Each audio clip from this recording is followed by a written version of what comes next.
Hi everyone, I'm your host, Ilion. This is my co-host, The Boix. We're doing Rough Cuts, our podcast about good boys and bad movies. And I wanted to take a brief moment while Boix isn't here to mention that despite the fact that I tend to take the lead on these starts, Boix gets to pick the fucking movies. So we did Space Buddies this week. Oh, hey, how's it going? Yeah, I just got here.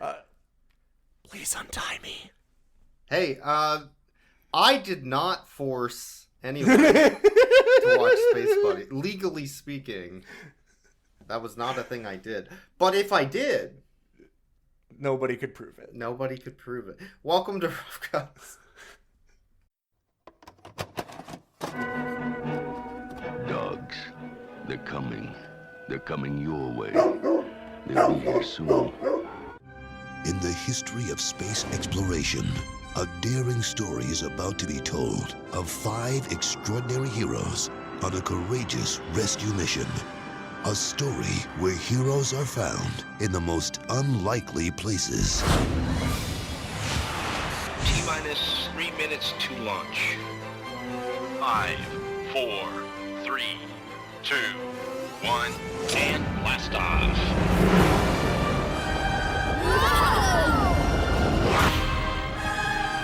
The name's Sputnik. Can I hitch a ride home with you guys? For shizzle, dog. This is my last chance to go home to my boy Sasha.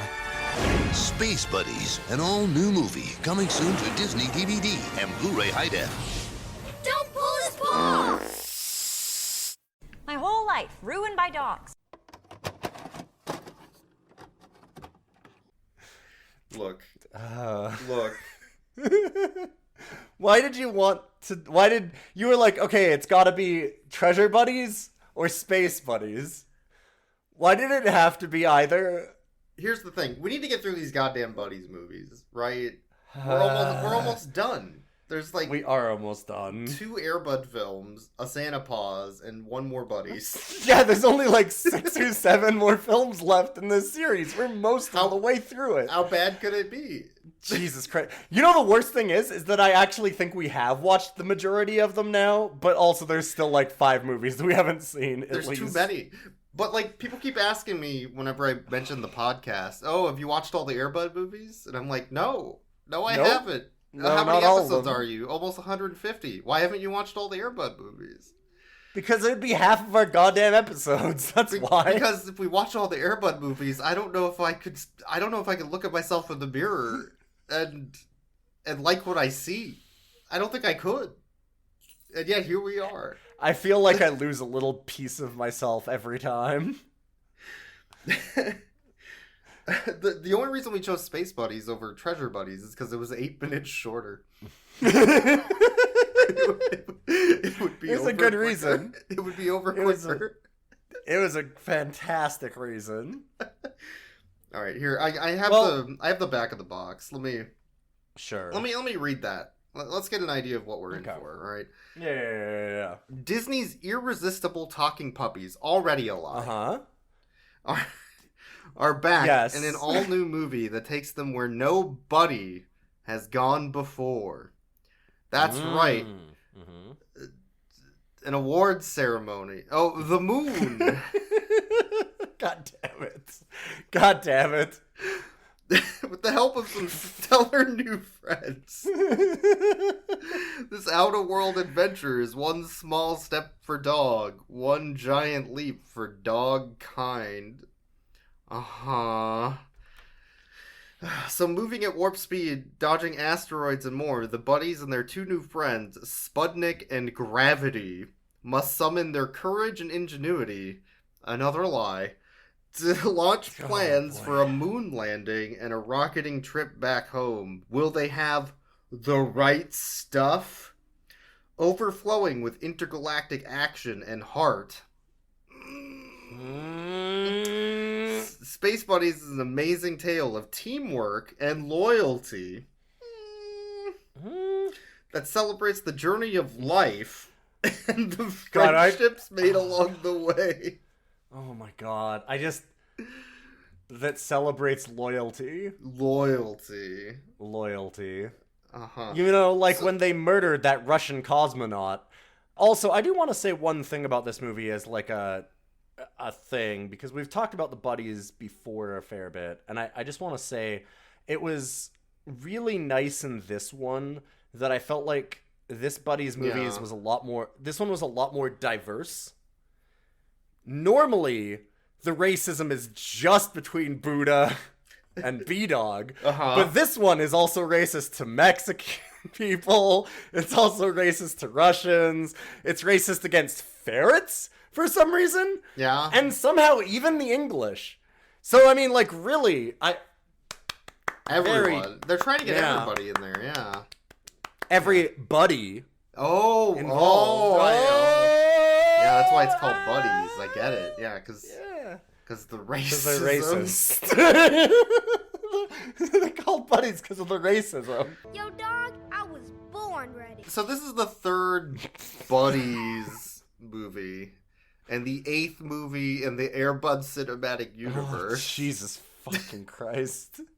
Or 9th? I guess Santa Paws came before this. Yeah, I was gonna say Santa Paws is the bridge, isn't it? Yeah, because it goes Air Bud movies 1 through 5 or something. Air Buddies, Snow Buddies, which we will never watch. Santa Paws. Oh, does Santa Paws come after Snow Buddies? Is that how it goes? And then this movie. I'm pretty sure. I thought that this one was the same year. One of them is the same year as the other. There's 2 that got released in 2009. They started shitting these out so goddamn fast. It was something like that. But this is still, like, in the early days of the Buddies franchise. Santa Paws is after this, It is after, okay. Yeah. So, as we saw in Air Buddies, a lot of that movie is a lot of nothing. It's just, like, preschool kids television, where they try to put, like, a moral message, and everybody has, like, a goofy thing, but nobody does anything, and they just kind of wander around. This is still that era before the Spooky Buddies turn. Before they realized, wait, we could make this movie a movie. We could make it good. Wait a minute. Wait, what if we did it but good? But gooder. What if we did a gooder one? And this movie still follows that same problem of just dogs wandering around as nothing happens, and then they stumble into a thing, but none of it is plot related. Well, okay, yeah, but also no, this one's weird because there's too much plot and too many characters, while also feeling like nothing is ever happening. Yes. I don't know how they managed it, because they have so much plot, they cannot literally tell the one villain's actual reason for being a villain. They just forget about it. They don't know how to jam it in because there's just too much movie. But also, half of it is them just, like, sitting in space in a long shot, and then it goes, wow. Space. Hey, do you remember, do you know things about space, man? Yeah.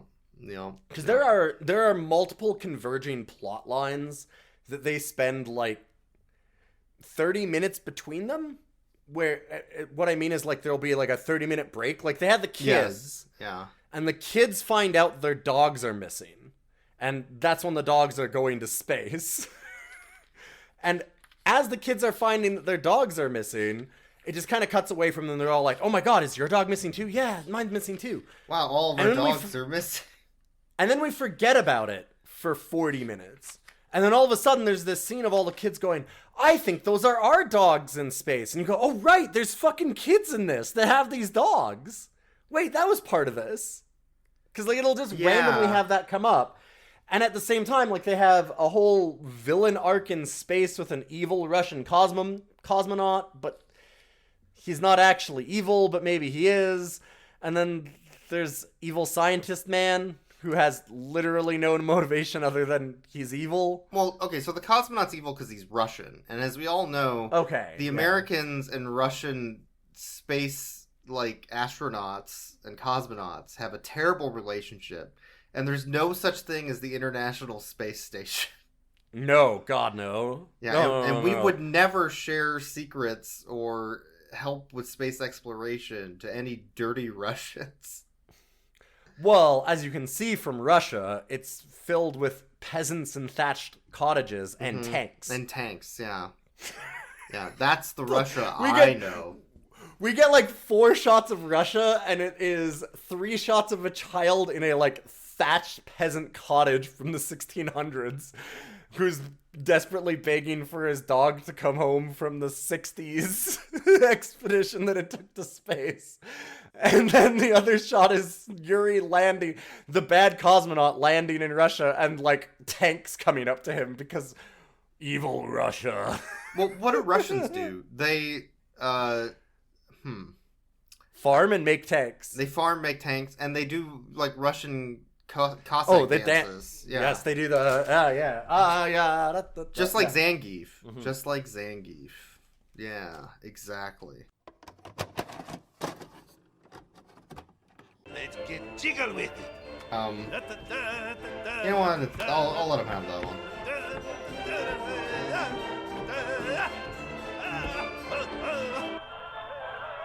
Yeah, I'm not sure he's flying with a full jetpack. He's crazy. Diedrich Bader is Zangief. Can we get I that would would like actually to be recast good. the Street Fighter movie. Yeah, that would actually be good. So the other thing they do is they shoot dogs into space, which always come back. That's why they build statues to them to remember them up in space, so you don't forget they're there. Yeah, it's like tying a string on your finger to remember to pick up milk. It's like, whoa, wait. I knew I was forgetting something. Right, the dog's still in space. We should probably get that dog back. So, yeah, the movie, I guess it starts with Laika in space, named Sputnik this time. Sputnik, it's not Laika. No, definitely not Laika. We don't want kids to know about Laika. Yeah, they don't want to tell you about Laika. It's a conspiracy. You see, Laika still lives up in space, which is actually a film studio in L.A. They don't want you to the Russians rented it from the Americans. They did it first. Yeah. As we all know, conspiracy theories are real, which is another thing I learned from this movie. I want to get into that when we get around to that point, because oh my god. And of the buddies, the most racist of all the buddies, Buddha, has a child who wants... I'd like to raise you B-Dog. B-Dog's pretty bad. B-Dog's pretty bad. B-Dog's pretty bad.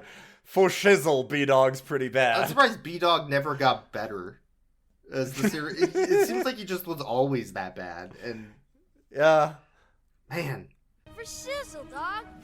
no, they ran out of ideas from him from day one. They had no idea what to do with him immediately. But Buddha's boy wishes he could touch the moon, and Buddha decides to grant that wish because he's Buddhist, I guess. Namaste. Which is they say namaste a lot. He's a magic dog or something. I don't. Namaste. That's what Buddha does, right? Namaste. That's the only thing they know about Buddhism. Buddha's like a white woman who's really into yoga. Mm-hmm. Like somebody, they let her write the character or something. Yeah, there's a lot of ohms and Buddha's very wise jokes. Yeah. In life, sometimes you're the bug, sometimes you're the windshield. And B-Dog, of course, scratches records by turning a volume knob on a boombox and then breakdances. He does do a very cool breakdance. I did like when they got the little puppy to do the breakdancing. Yeah, but he was breakdancing with the whitest kid you've ever seen. Oh, yeah. oh, God. Who did nothing but quote Snoop Dogg constantly. If that kid walked outside, he'd burst into flame. God. Anyways, the dogs all meet up, and the kids are going on a field trip to watch a space launch for Vision Enterprises, which is definitely not Virgin Galactic. Definitely not. It's a private company that's going to take people to space and is doing their first moon launch. They're going to do a unmanned moon launch, which they don't say is unmanned. No. But evil scientist man refuels the ship, but maybe he doesn't fully refuel the ship because he wants to wreck it. Just Why like does he Ralph. want to wreck it? Just like Ralph. Yeah, because he's Ralph. That's his name. His Wreck-It name's Ralph. Ralph Scientist. Mm-hmm.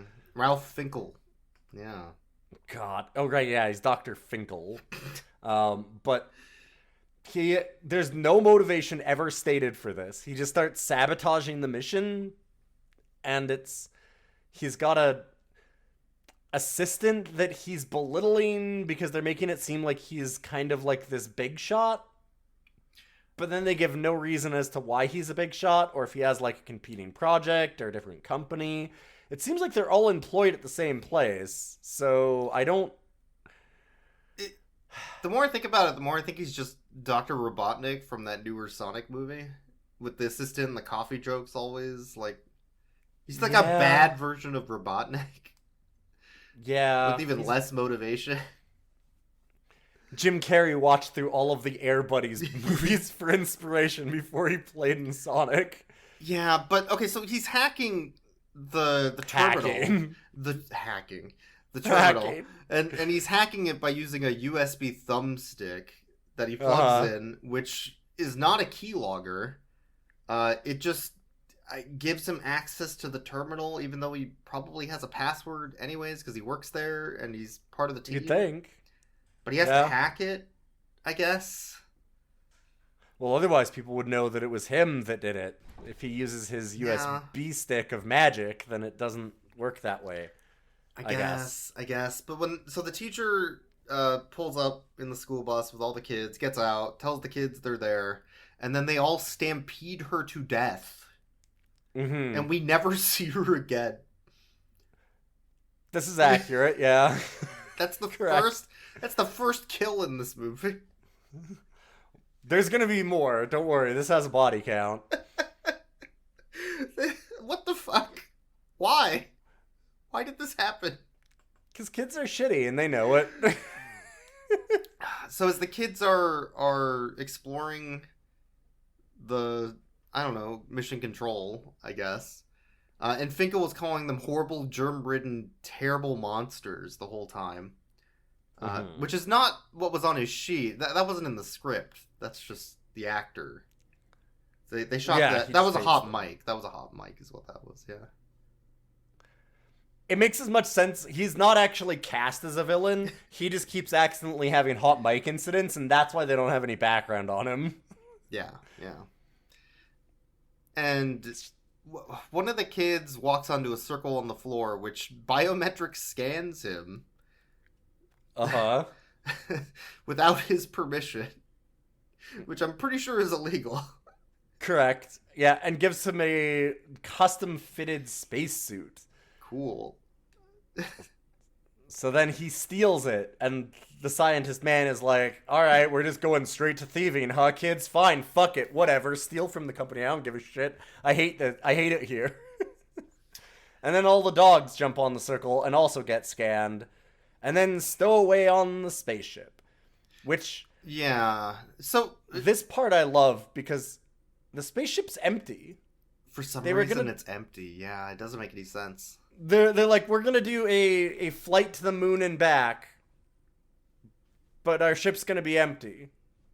You know, the whole thing where we're trying to make it so that people can go to space and come back for money. Yeah, we're gonna do that, except we're not gonna send anybody. Why? Well, because we want to see. Well, I don't know, we just want to do it. They did say somebody in Mission Control was the pilot, which I assumed meant she was going to be on the ship. Yes. But no, she has Google Glass instead, and is going to control it from the control room wirelessly. That's like trying to control a sub with a Logitech controller. Like, what the fuck are you doing? Who would do that? Yeah, that's very silly. What the fuck are you doing? Yeah. Definitely, you wouldn't do it with a wireless controller, for sure. What would happen if you lost signal to Mission Control midway, and you had to rely on a Logitech controller to navigate your sub? Wait a minute. Wait a minute. I'm starting to... The gears are turning. Wait a second. Starting to get what they're putting down here. You know, I think they should go ahead with this. Make sure that it's expensive people that can pay for it. Yeah. Hey, what if they sent, like, somebody who owns a space company up on a ship like this and told them it was, you know, For the glory of Don't worry, it's very safe. Yeah, it's safe. Yeah. Yeah.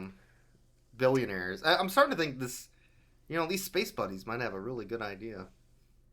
Huh. Well, they don't, because they don't kill the dogs. They try. As much as they might try. They try multiple times to kill these dogs. Oh boy.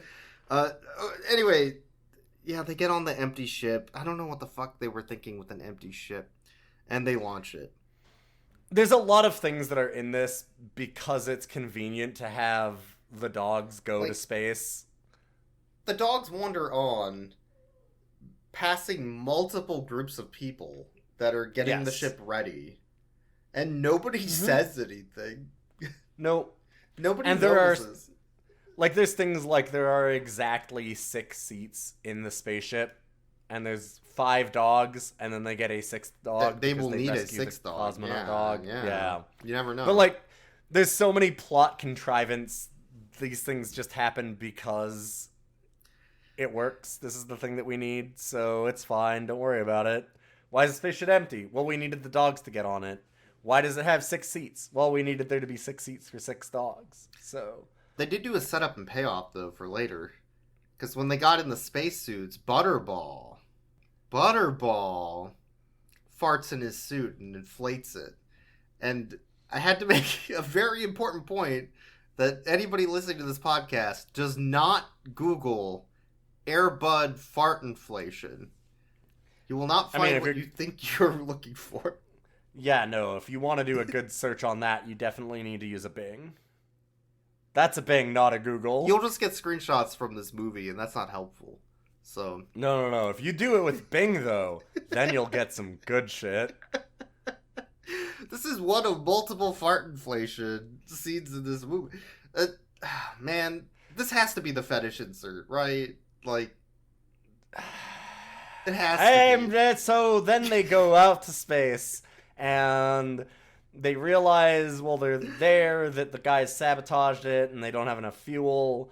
So this part is the one that I really wanted to talk about. They have a set of scenes that goes like this.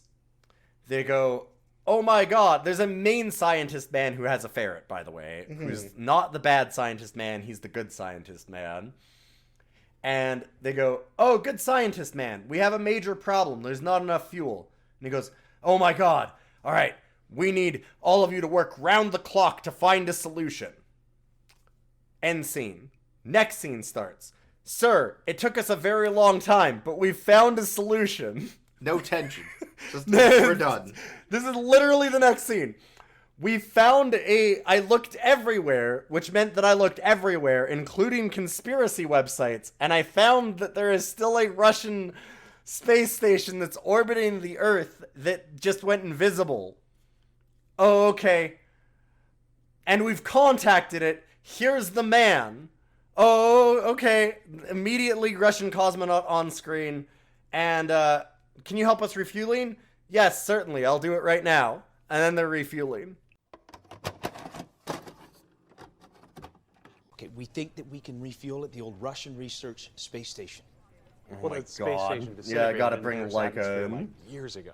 Well, yeah, but you said to check everything, so I checked everything, including the conspiracy websites, which said the station. Oh my god! The reason that no one has been able to find the space station is because it's not in its original position. Should we pay you? Oh no. No, I'm good. I don't need payment for this. Just forget that I exist. I like being out here in space in my conspiracy mobile. But they go from... That is a series of 3 scenes where they introduce a problem, get the solution, and then solve it in all of what, 35 seconds? 35. Yeah, it's very short. And this is why I'm saying that there is too much plot while also nothing happens. Because that's a lot of plot, and a lot of things happen, but all of it happens off screen, and there's no tension to any of it. Yeah. I don't... Look, oh no, they're all gonna die, they don't have enough fuel. Anyways, here's a conspiracy station, we've solved it, done. It's not a movie, is the problem. No. Things just happen, and then they're resolved immediately, and then next thing happens, and it's resolved immediately. Yeah. Yep. Yeah. Just instantly. There we go. Done. The space buddies wander on to the Russian, space Invisible station. conspiracy station, yes. Yeah. and that's at least very funny. That's really funny. Good. But then they meet up with Sputnik, who they think is an alien, but he's just Russian. Which might as well be an alien. And then Yuri finds them with Sputnik, and he's like, wow, the Americans did compensate me, even though I told them they didn't have to. Like, I don't want a gift for my birthday, don't get me anything. But they did anyway. And it's 5 new puppies, and he does a happy dance, and that is exactly what I would do with 5 new puppies. Yeah.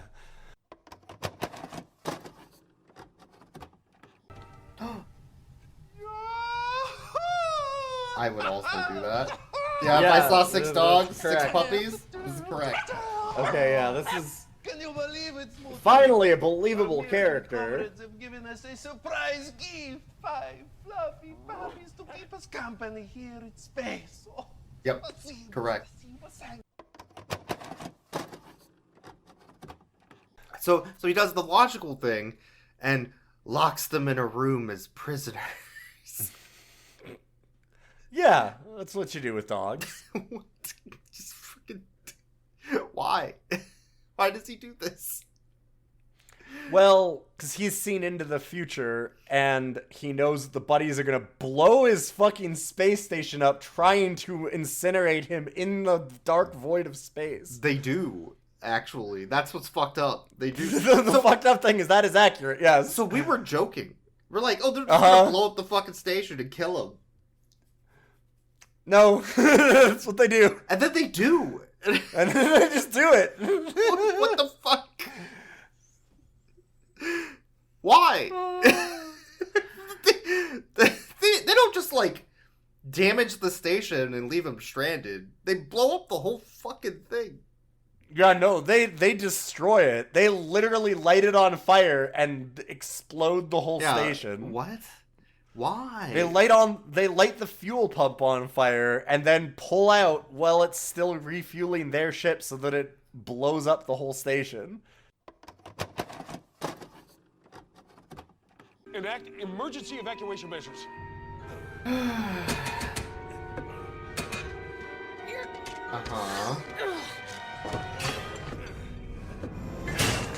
Let's detach from the station now. Copy that. Wow, they're just gonna kill Yuri, huh? Oh yeah. They're just gonna murder him? Oh wow. Oh my god! Holy shit.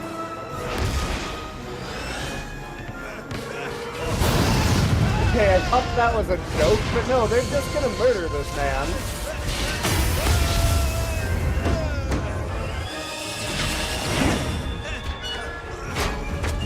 Oh my god.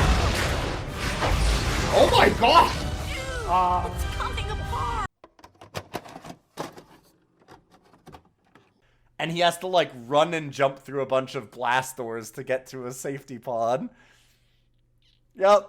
And they just went for murder immediately. They did, like, an Alien ending where they try to blow up the ship, but then the Russians still in the escape pod with them. Right? Like... He does come back for revenge later. Comes back. Yuri's revenge does happen. It would have been funnier if he was in their ship hiding than if he was in like an escape pod, but they would have had to pay Diedrich Bader to show up, yeah. Yeah, but that would have been funny if he was just like hiding, and that would have gave actual tension. They're on the moon, and then Diedrich Bader comes out in like a cosmonaut costume, like, I'm on the moon with dogs. Right? Like something. Well, then it would have actually had a consistent villain throughout the arc, where there's like a bad spaceman who's trying to like kidnap the dogs and keep them in space. That would have actually been, I don't know, a bit of plot intention.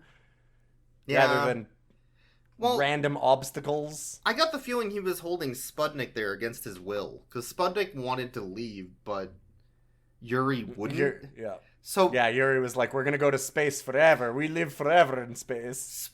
Sputnik does like the Russian version of roofing him though, with dance music. Yes, yeah, he does. To try and get him to fall asleep so he can escape without him.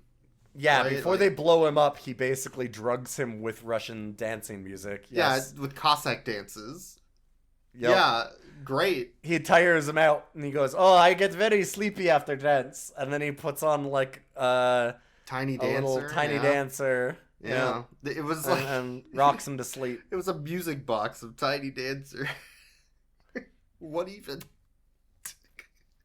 But yeah, they blow up the station. Completely gone. Just explode it into multiple large explosions.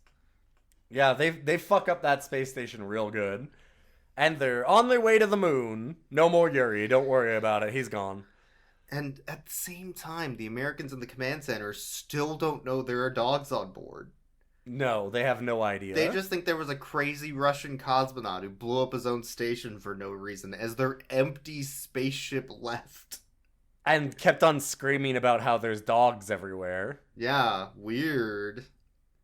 Those Russians. He's got the space madness. Well, to be fair, I also forgot about B-Dog until this movie started. So, like, they're basically invisible once they're out of sight. You know, my brain just tries to erase that shit immediately. I always keep on... You're right, because that is actually what happened to me, too. I thought there was only 4 of them, and when we said they're racist, I'm like, oh, right, there's the Buddha dog. Yeah, I remember Buddha. And I totally forgot about B-Dog until he showed up again, and I was like, oh, also this way more racist thing, too. Yeah, dude, this is off the chain for shizzle. Pshaw, you didn't scare me. For shizzle, dog.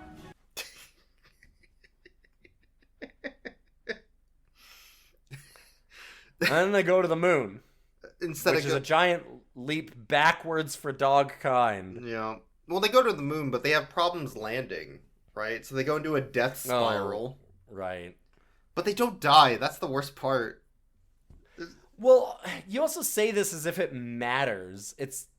They go into a death spiral, and then the other dog just puts on Google Glass and takes over and goes, here we go. All right, we're back. We're safe. There we go. We land fine. Yeah. No problems. Well, while they're on the moon bouncing around, they do stop by the whaler ride.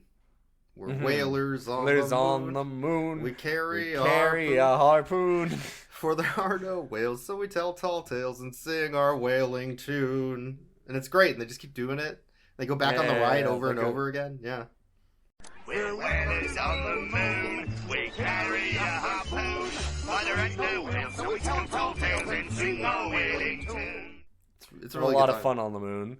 They have a terrible CG sequence of these dogs floating in space that they use about a dozen times. And they just keep recycling the same footage. It's an 2009 movie, but it's using graphics from like 2002, 98 maybe, somewhere around there. It's old. Yeah, it looks real more bad. Like late 90s. Real bad. And all the buddies use the same model with no distinction between them. At 10 frames a second. Yeah. God. And the scientists back at home have a drone footage shot of all of the buddies getting out of the ship. Mm-hmm. How did they do that? I don't know. But they go, oh my god, it's aliens that stowed away on our ship.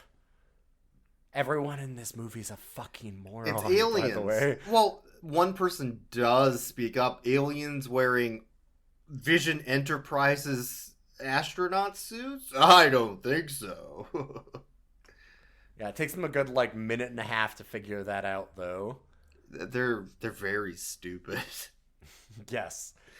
So then they realize there's dogs, and then the bad scientist man goes, aha, I can take down this company by letting everyone know that we're killing dogs. We're killing dogs, and this whole company is gonna crumble when the press hears about this. And then the press... Why do you want to kill dogs again? Yeah, but then the press hears about it, and all it does is bring the entire world together. You know, the Queen, Mexico. Oh my god. The shots of... yeah, we didn't have quite enough racism yet, so let's cut to that peasant cottage in Russia, you know, like how Russia is. And then we'll cut down to Chihuahuas in Mexico wearing sombreros, and drinking tequilas on a beach. Jesus Christ. Well, it's weird that they got the Queen after the Peppa Pig game, because I thought she slipped on a puddle and died. They put so many messages in that game about in memory, you know, and I don't know how she got here. That's because we're in hell, boy. It's because everyone in this movie is already dead. That's the real twist. If this movie had Peppa Pig in it, more people would have died, but instead we only got the teacher. God.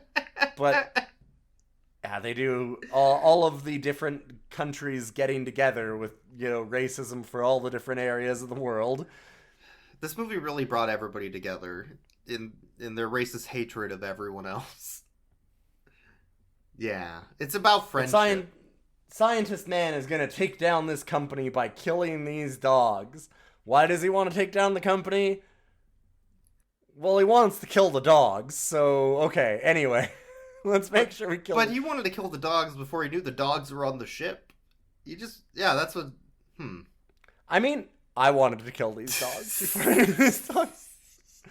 From the moment I'm starting to come around to Scientist Man. Maybe he's right. I think Finkel doesn't stinkle.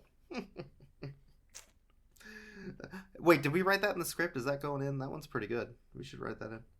They do put that in. Oh, they did write that in. Oh, God. Bye, Dr. Stinkle. Anyways, the kids show up after hearing about their dogs being in space on the news. Mm-hmm. And they tell... Wait, do you remember that there were kids to these dogs? Right, the movie did. The movie suddenly remembered. I forgot until they came back. Yeah. But, so the kids are all hearing, like, those are our individual dogs that look like us and have the same one trait that all of us have.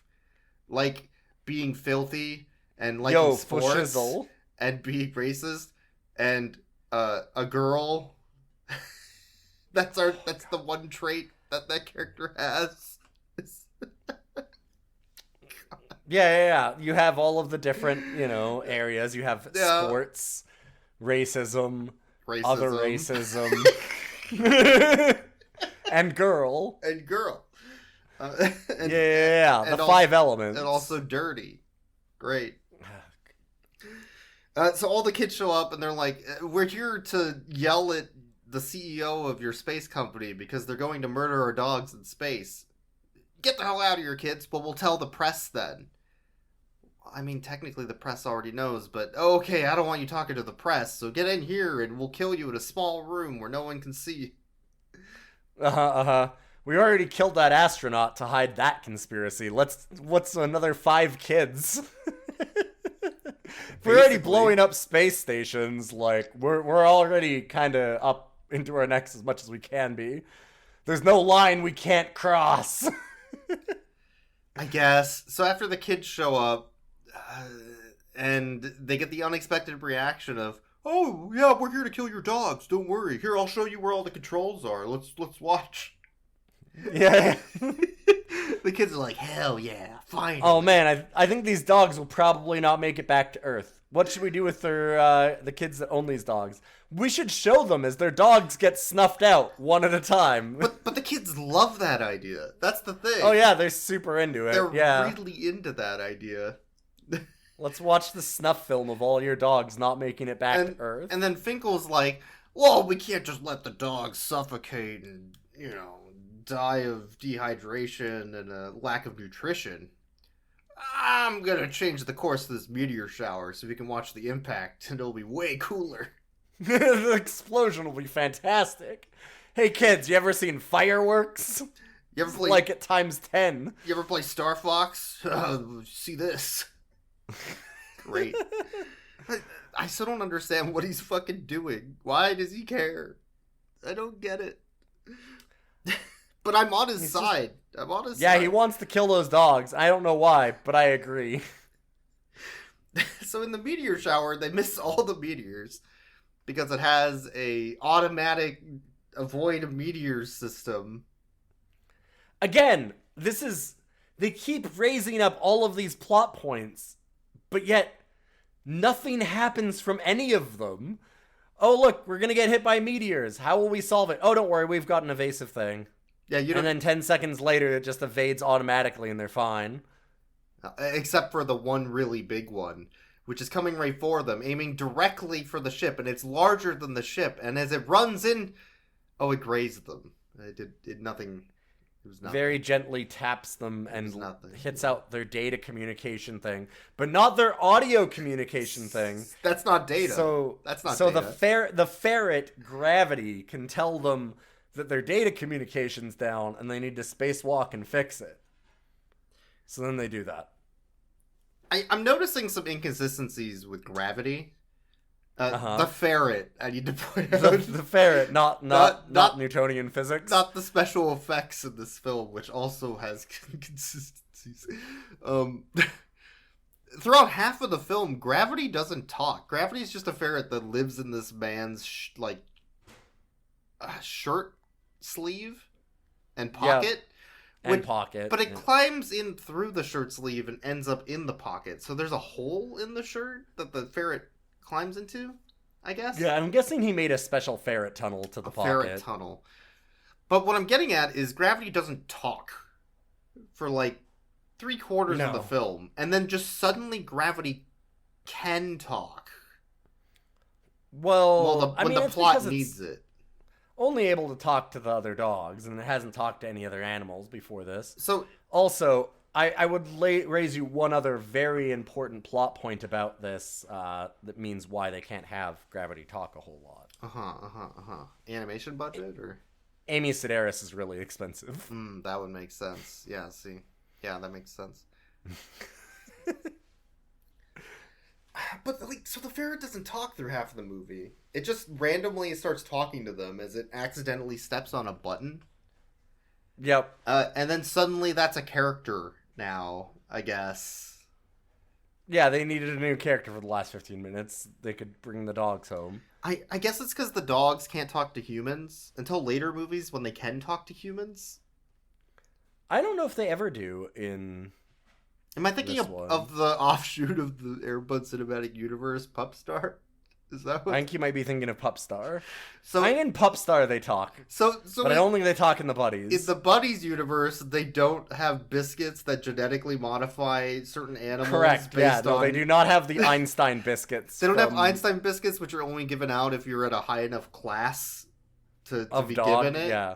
And if you're a lower class dog, you have to remain a unsentient being, I guess. Correct. Yeah, you don't uplift certain dogs. But then how do the Buddies talk? I need to scientifically know. They only talk to each other. Don't worry about it. It's fine. But they can hear the ferret. They all have the same language. And it's English. Well, B-Dog, I don't know about B-Dog. B-Dog doesn't speak English, but... God. B-Dog speaks racist. Anyway, what the fuck was I talking about? I have no fucking clue. The meteor shower. Meteor takes out their stuff, yes. And they go on a spacewalk and fix it. Which consists of Butterball farting his way over because he's got enough propulsion. Just because he inflates That's the one joke. He inflates his fart inflation suit again. That's the payoff from earlier. It's the one thing they set up. He's very good at farting. Yeah, he farts, inflates his suit multiple times. It's great. I love it. And he also needs to use his leg that he uses for pissing to navigate to the side. That's important too. They had to point out multiple times, use the left leg to piss. That means when you use the left leg, you go right. Yep. Yeah, they explain how to pilot it by, this is the leg that you fart with, this is the leg that you piss with, this is your scratching leg. This is for treats. Yeah. To control your movement, you have 4 small jets. Move your right hind leg, you go back. Move your left hind leg, you go forward. Wiggle your right front They have paw, you so go much left. plot Your left front paw, and you go not right. enough Look, plot. you'll be tethered to the ship 'Cause so how you on don't earth, float like, off into outer space. Why won't they spend Yeah. 10 which seconds one is my mentioning left paw why the again? bad guy is We're the bad doomed. guy? What? It's not my fault I'm dyslexic. Just remember, your right back Get somebody leg you else lift then! to take a wizzo. Left back you use to scratch your tummy. Left front paw you use to beg for food. And the right front paw is for snacking. Okay, scratch forward, wizzo equals backwards. Okay, so that's how you control it. And he goes, "Oh, I remember pissing. Yeah, I'll just piss everywhere." I'm imagining like a twister board. That's like piss, scratch, and bag. Which the more I think about it now, it just sounds like a dominatrix board. They sell those at Spencer's, I think. Yeah, Twister! Your feet and hands go down, but you gotta stay up. It's wicked high. Bodies moving to the Twister groove. I don't need to play piss there, please. So all right, I'm taking over. Butterball fixes the thing on his spacewalk. Boix is dead, and now Yuri is coming back at them as a high-speed cruise missile, which they can't dodge because I don't know. They can't dodge him because he's so erratic. Because he's Russian. Oh, man. And then they dodge, like, nudge Yuri so that he doesn't burn to a crisp in the atmosphere. I guess. And then they also go into the atmosphere, and all the dogs are safe. Hooray! And Yuri is also safe, because he is best boy from Russia. Yeah. But as they're landing, they also break the sound barrier. Yeah. But that's like as they're flying in with their landing gear down. Like There's a big sonic boom. in. Yeah, long after they like hit the atmosphere and like manage to do re-entry and everything, as they're landing they break the sound barrier. Like I'm pretty sure that's how you splatter some dogs. Right? Like that was their goal, so right? Like anyways, they all land, I guess. And we find out that the buddies are racist against ferrets because they didn't know that gravity was a ferret, and I guess we needed to know that. Offhand racism comments about, wow, ferrets are too dumb to do that, though. Traded. Whoa, you're a ferret. Yo, dog, you mean to tell me we had a rodent as our Yo, dog, I just want to throw in a little bit more racism towards ferrets here at the end of the movie. which includes minks and skunks. Yeah, Yuri lands, gets caught with a tank as the Russian soldiers come out, guns blazing, and just blast him. Yeah, because you know how those evil Russians are. Meanwhile, back in America, they do the JFK parade floats. They JFK assassinate, like, Butterball.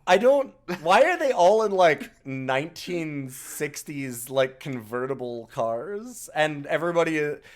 They have this version of America in the Air Buddyverse that is basically just, like, the main street on Disneyland, where it's this time that never existed of everybody waving American flags at all times. It's always a state fair. Well, so the Buddyverse exists in a place where people said things were better back then, and when they mean back then, they mean the 1950s. With ticker tape parades and white people everywhere. Oh, yeah. And, shizzle. That's the best time in America. Yeah, and the thing they love most about the past was when JFK got shot. So they had to reenact it with the buddies. They love that scene. Oh, and they make sure that now the girl dog is in a pink spacesuit because they had a blue one earlier, and she goes, "Oh, finally, my color." Yeah, they they forgot about the misogyny, so they had to put they had it all back. this racism, but they'd forgotten about that misogyny. So they're like, whoa, wait, we gotta jam some of that in there right at the end. And then Sputnik goes back to his 1920s cottage in Russia. 20s? You mean? I'm pretty sure you mean 1820s at best. Where all the poor Russians live. And meets his boy next to his statue they made to commemorate how alive he was. It is literally a stone and hay thatched cottage. Like, you can't tell me this is a 1920s cottage. This is Russian peasantry. They're out there like farming mud. It's amazing. And while they were taking off from the moon, Buddha used the arm of the spacecraft to grab an egg that they could take home. Mm-hmm. Yeah, gotta give him a moon egg so that one kid that wished that he touched the moon could have a very moon of his own that he can hatch. Yeah, and then he touches the moon egg and it hatches into a face hugger, and the movie ends. Because he finally got to touch the moon. Fucking space buddies, man. Fucking space buddies. Yeah, I'm done. We're gonna rate the dogs. All right, we're not rating any more of the actual buddies though, because we've rated them many times and I'm done. I feel like we've done that. We're good. We've talked about all the buddies: Rosebud, B-Dog, Butterball, Buddha, Mudbud. I wrote them down. Yes, we've talked about them many times. They're dogs. They suck. Okay, the other B-Dog dogs. breaks down real cute at one point. He does that really cool like breakdance. Breakdancing, yeah. I guess. And then he opened his mouth.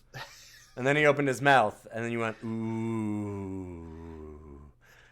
Okay, so Sputnik, it was like a, I don't know what type of dog. It's a white dog with a black spot over his eye. Yeah. I'm trying to figure out like what movies. Some kind of a terrier. I can't remember the name of those, but yeah, they're like the very narrow-faced dogs. Yeah. God, what's that? There's like a classic movie with a bunch of kids and a dog like that. And Little Rascals. Little Rascal. It's a Little Rascals dog. Yeah, he's Spot. Yeah, he's great. Sputnik would murder his master for not letting him go outside. In cold blood. He needed and walkies so bad that he was going to blow up a space station and commit a terrorism. Yeah, he started an international incident between America and Russia by blowing up their space station. Just so he could get walkies. And then defecting to America. Counterpoint, he saved the buddies multiple times from their inevitable death. Counterpoint, he had to do that or he would have also died. Which would have been an honorable death. That's true, yeah. Yeah, he would have been a hero and a martyr for taking out these dogs finally. I can getting these war criminals. With all the counterpoints, I think I can only give Sputnik like a 10 out of 10. It's an okay dog. Yeah, I guess that I'm with you. Too much back and forth. Couldn't decide on one thing or the other. Yeah, he does save the buddies. So let's rate the other dog in this that does try to constantly kill the buddies, but fails. And let's see if he gets a higher rating. That's right, it's Yuri. Can we rate Yuri? Diedrich Bader, a.k.a. Jeff Warlock, everybody. We'll know him, we love him. Jeff Warlock's back. He loves dance. This time he's Russian. Look, when Yuri sees 5 puppies on his space station, what's the first thing he does? He jumps around, wags his tail, and gets super excited. That's a good dog. And then he has to go for a nappy because he's too excited. And then he go take a nap, yeah. And then when the puppies are trying to leave, he's like, I want to go with you. I want to go, bud. You can't leave. I need to go too. I also need my walkies. And then when they decide not to, he's like, well, I'm going to kill those dogs. I'm going to kill those fucking dogs. Because he heard, he heard B-Dog and Buddha talk. And he's like, all right, no, these need to leave this world. This kind of feels like a perfect dog, honestly. And then he cuts their brake lines and rolls it down a hill. And pours bleach in their coffee. More I'm thinking about it. Yeah. Yeah, I'm gonna have to give Diedrich Bader a good boy out of 10. This is a good dog. This is like a 13 out of 10 dog right here. Yeah. That's good. Yeah. What kind of dog is he anyway? He's like real scruffy. He's got all that hair. So is he like maybe one of those mop dogs? What are those called? Maybe like a mop dog. I think that's his breed. Yeah. That sounds Yeah. right. They have those in Russia, I'm sure. That's Space Buddies. This movie is a lot of nothing. It's not as bad as Air Buddies. I think that one's way worse. I don't even remember Air Buddies. That's I why. can't remember a single thing that happens in it. So yes, I would have to say that it's worse because I cannot remember anything of it. I was thinking about that. I'm like, wait, we watched Air Buddies, didn't we? Correct. It's the because like I remember Super Buddies. Super Buddies is way worse than this too. But I remember Super Buddies. Air Buddies. I remember Spooky Buddies. I do not remember Air Buddies. Air Buddies still had Air Bud in it. I remember that. Huh. It was a rich guy trying to steal the Air Buddies because he was actually trying to steal Air Bud and he accidentally stole the puppies. That was Air Buddies. And you are looking at me like I could literally tell you anything happened. I'm like, yeah, huh? Yeah, that's what happened. Yeah. I'm just staring into space. There's a goblin in the back of my brain desperately like blowing dust off of filing cabinets trying to find what you're talking about. Digging through layers of trash, throwing them to the side. I don't know. It's in here somewhere. Fuck. Somewhere there's a dark filing cabinet in the back of my brain that's got like a chain on it and a do not open. Yeah. I didn't expect a Buddies movie to be so pro conspiracy theory. I think that's the thing that surprised me most about this film. I love that they solve that problem so fucking fast. Oh, I went on conspiracy websites and there's an invisible space station. And it's right there. Let's talk to him right now. Yuri, get on the line. And he's just there. So good. That's this episode, though. Thanks for listening. Thanks for checking out our Patreon and supporting the podcast. You can catch us on co-host as well. Mm-hmm. As well as, oh God, it's not even called Twitter anymore. We're going to get off Twitter as soon as we can. We'll go to Blue Sky or something soon. You can email us stay on co-host at now. roughcutscast@gmail.com. And actually, we got an email recently. Say that. We should do an email section. Yeah. Yeah, you should. You go ahead. You take it. I think it's Tony Giglio. Is how you pronounce it? It is. Yep. Yeah, the director of Soccer Dog, the movie. Yeah, we found another director that mentioned us, which is great. Another director found us. He says, "Hey guys, I directed Soccer Dog the movie. A friend turned me onto your podcast about my first feature film, Soccer Dog. I love to review podcast about it. Thanks for the trip down memory lane. I left a comment on YouTube." Yeah, and I have the YouTube comment here, which is, this is an awesome listen and trip down memory lane. Thanks, guys. Oh, and the greaser kid wasn't a greaser. We were playing him as a young Vince Vaughn from Swingers. Yeah. Which is great. That's great. But great and thorough breakdown of the film. And Ari the ref, there's an end credit scene with just the ref for like 20 to 30 seconds of him just doing his thing. I thought that we mentioned that, but we might have edited that out. There's a lot to talk about in most of these. One of my truly favorite scenes I've ever filmed, the inspiration for the film was, what would the Coen brothers do if they had to make a film about Soccer Dog the movie? The main influence for the tone of the film was The Simpsons and Raising Arizona. Hell yeah. I made this film when I was 27, my first feature. We had maybe $500,000 to make the film, which we shot in Southern California during winter of El Nino with kids and dogs. I still have no idea how we did it. I'm most proud of the moments you liked the most. Can't argue with any of the critiques. The dog catcher storyline, along with the insanity of the town and the soccer matches characters, are definitely the best parts. Thanks again.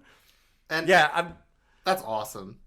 I'm glad we got a director / like producers and stuff that actually watched our podcast or listened to our podcast, and it was a movie that we didn't hate this time. Unlike true. Quigley. True. This is a director that has some amount of cognizance about what they built, whereas Quigley likes us and named us their official podcast, but they definitely never listened to it because we do not like Quigley. They have no idea. I don't know. They're clueless. I'm excited for Quigley too. I am excited for Quigley 2. I have literally no idea what to expect from Quigley 2. I can say that every single time to them. Every time they're like, "Are you excited for Quigley 2?" You can just say, "Hell yeah, I'm excited for Quigley 2." And they have no idea why, and you don't ever need to explain it. Tony Giglio, or Giglio, I or think however it's you say his Giglio, last yeah. name. Giglio. I apologize if I'm saying it wrong. We did like Soccer Dog, and I think that like for how low budget and everything it was a really well done movie. Like it was a lot of fun to watch. So I think that one is really cool that we got somebody that we liked to call. I'm always worried when it's like, oh no, a director found us. We're like, oh, it was for Soccer Dog, a movie that we liked. I mean, we talked a bit to the Dogman director, and that was a great time too. So, and we got shirts. I got shirts. I talked to him. Oh, is great. You talked to him because of that. Yeah. Oh my god. We got shirts directly from the Dogman director. Yeah. We did. Thank you It's for good doing stuff. that. It's good stuff. But yeah, a great time. Always love to hear from folks, especially folks that made the films that we're talking about. A lot of the films that we show on this podcast are things literally nobody has taken the time to look at that you can think of. No, yeah. So, and I'm really glad, like, him talking about things, just giving us a little bit of information about, like, trying to play what we thought was a greaser as Vince Vaughn from Swingers is a, like, really good. It's great. Little thing to know. And also knowing, like, that they specifically were trying to hit Raising Arizona in tone. Because honestly, I can totally see that for that movie. I get that feeling. I understand what they're saying. Yeah. And if you have feedback, go ahead and email us, of course, or fan art or whatever. Yeah, if you directed any of the Air Buddies movies, contact us and then fire yourself directly into the sun. Yeah, if you have anti-fan art, we'll take that too. just no lawsuits, please. Anyway, that's it for this episode. I think we're done. That's it. If you need to catch more of us, we'll be releasing a pea bag scratch spinning game for Twister at Spencer's. Oh god, please no, we're not doing Pister. Okay, listen. Stop it. Stop it. We're not patenting Pister. The Rough Cuts official Pister board. No.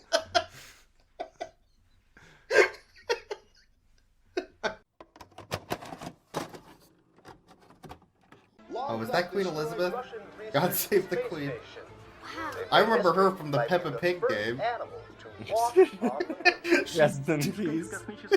She slipped in a puddle and died.